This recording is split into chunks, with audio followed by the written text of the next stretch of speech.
Well, hello everyone, and welcome back to another installment in our reviewed and ranked series. We only have 3 characters left to go in the base roster of the game, not including unlockable characters.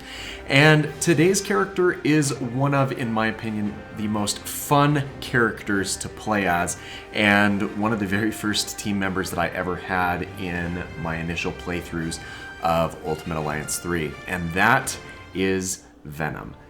Now, before we jump into this character, who is, again, just incredibly fun to play, I do want to give you that brief reminder to check and see if you are subscribed to the channel. If you are not, please fix that for me, as that subscription is free, easy, and there's daily variety content coming your way every single day. And if you find today's video helpful and or enjoyable, make sure that you hit that like button. So let's talk Venom. Venom has 6 different team build synergies that he can access, and they have a decent spread to them, though it's not the most impressive spread of team synergies that I've seen across the roster at this point in time. Those 6 synergies comprise of 1 vitality synergy with villains, 1 energy synergy with partners, 2 strength synergies with anti-heroes and heavy hitters, and 2 resilience synergies with web warriors and Back in Black. Of course, those strength synergies do serve quite well for bolstering your team's damage output, and the energy synergies are always fun to see, as well as it allows you to increase the efficiency of your ability and synergy type attacks.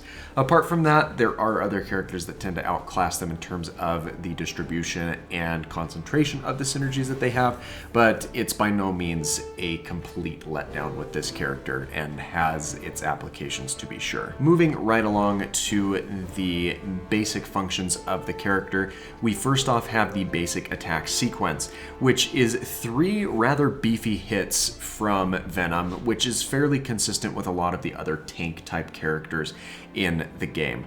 And the difference between Venom and some of the other tanks is he does have larger sweeping hits that tend to hit a little bit further from the side, because he does have a little bit longer arms than some of the other characters, but it's not a huge difference.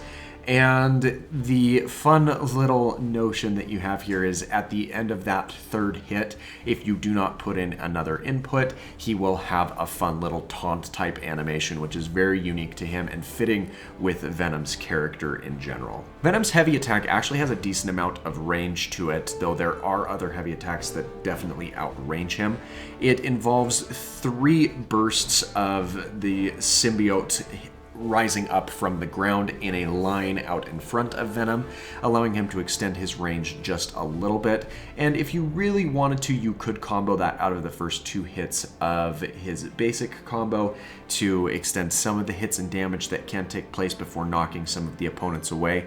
But the important thing to note about both the basic attacks and the heavy attacks that Venom possesses is that they do make physical contact with the opponents, so grunt-type enemies will be knocked out of any retaliation that they have against you. Upon hitting the jump button while airborne, Venom will activate his web sling mechanic, just like the other web warrior members of the cast. And this, as I mentioned in a couple episodes back, is the final of those web sling type attacks. And one thing that I had neglected to mention about those previous web warriors and Venom himself is that on the downward swing, there is a minor hitbox that can deal minimal amounts of damage, break up some of the stage hazards or loot crate type items. It's not a super noteworthy part of his kit, but it is something to at least keep in mind as an option, or at the very least not get confused when characters that you happen to be swinging by get thrown backwards by the strikes which they receive. The falling aerial from Venom involves those 2 claws striking down into the ground about either side of him, though it does have a decent 360-degree range of effect with the impact that he brings down onto the ground, with, of course, the main focal point of that damage coming from directly underneath him and his hands where he lands, dealing some of that crushing damage, which is fun and true, and I think it works better than some of the other falling aerials that we have seen. but there are certainly falling arrows that are better than what Venom has. And the block and dodge animation is actually fairly unique to Venom himself. He will cross his left arm up in front of him to brace himself against oncoming blows, and upon dodging in whichever direction you send the joystick, he will leap forward and kind of sidestep any incoming attacks, which again works for a lot of those larger characters within the roster. Let's now pivot and talk a little bit about the abilities that Venom has. And he starts off with a very, very strong ability in the form of the Venom Fang. This involves Venom lunging forward in just a massive blob of symbiote and will devour the opponents that are within the area. Now, they don't disappear, but it is a very striking attack and a powerful one to boot, as this attack has the melee attack type and the charge synergy trait.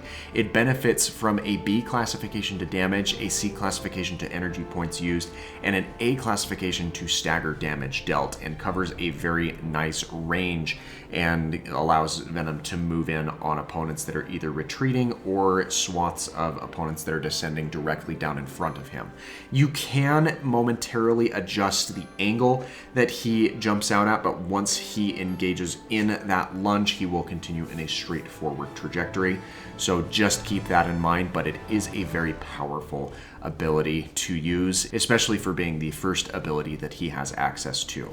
As all of Venom's abilities are ranked up, they have the same benefits of having a reduced energy point cost, an increase to the attack damage dealt, an increase to the damage done to the stagger gauge, and that reduced chance of the attack being interrupted. Venom's second ability is incredibly underwhelming. This is easily the worst aspect of Venom's kit. It's the Dark Web. This involves shooting multiple balls of symbiote in the direction that the character is facing. This is mimicry of the web type shots that Spider-Man sends out, and from the Venom symbiote's time using Peter Parker as a host.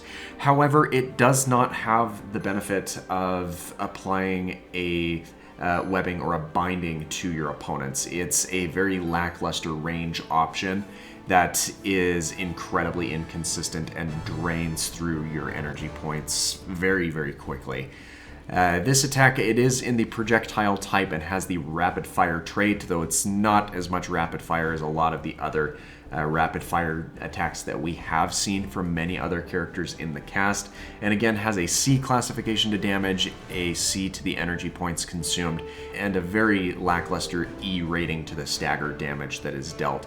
I don't think that this attack would be as bad if it did have the ability to apply that binding trait to your opponents to kind of leave them more vulnerable to follow-ups from yourself or other team members. However, that is just not how this ability works, and it's really kind of pitiful. Moving on to an ability that is much better in terms of its applications, we have the Symbiote Surge. This involves Venom making a pool of symbiote burst up from the ground in front of him, and it will slow the opponents that are stuck within it for a short period of time. This mechanic is loosely introduced to you during the Venom Electro boss fight, but the sad aspect of this is that that pool of symbiote will not hang around for nearly as long as it does in that boss fight. If it did, it would potentially overclock the character just a little bit, but it does leave your opponents a lot more open to follow up from, again, yourself or other members of your team. This attack has the energy attack type and the launch synergy trait, and has a wonderful classification in damage dealt with that A rating, a C classification to both the energy points consumed and the stagger damage dealt. But all things considered is a much better ability than the Dark Web and has its uses in his kit. Venom's fourth ability is the Living Weapon. This is the 360-degree field of attack that Venom has access to, where he will extend several large tentacles to attack nearby enemies, and it does hit on all sides of him. with a decent punch, but because of its increased range, it does suffer from the damage that it is able to output compared to the Venom Fang and the Symbiote Surge. This ability has the piercing attack type, the bash synergy trait, and has a consistent C rating to the damage, energy points consumed, and stagger damage dealt.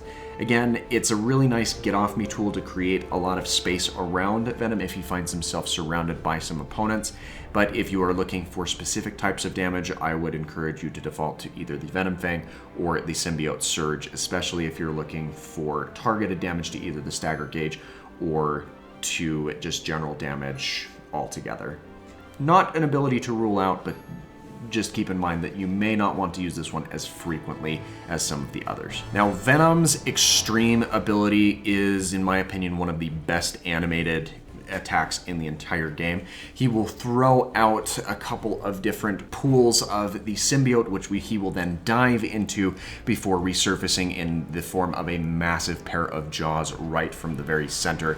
It has a lot of range to it and takes up a large space to deal damage to both bosses and grunt type enemies alike.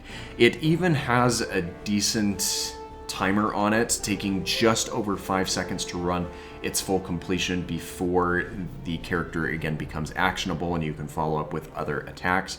But it is a spectacle to behold and very masterfully crafted. So nothing but praise for this particular attack sequence from Venom. So now that we have seen what Venom has to offer, it's time for us to place him within our tier list rankings. And as much fun as I have playing this character, there are a couple of things that really hold him back from being in the best of the best. And if you're looking for a direct comparison, there's no better comparison than seeing how Venom holds up against Hulk. Hulk has a lot of power and all of his abilities have massive damage potential in a lot of different scenarios, not just one or two. And Venom, with the possession of his Dark Web ability, it just really knocks him down a rung or two on this list. Even if the Dark Web ability had the option of binding up some of the opponents that it comes in contact with, I don't think that it would really be enough to do this character justice.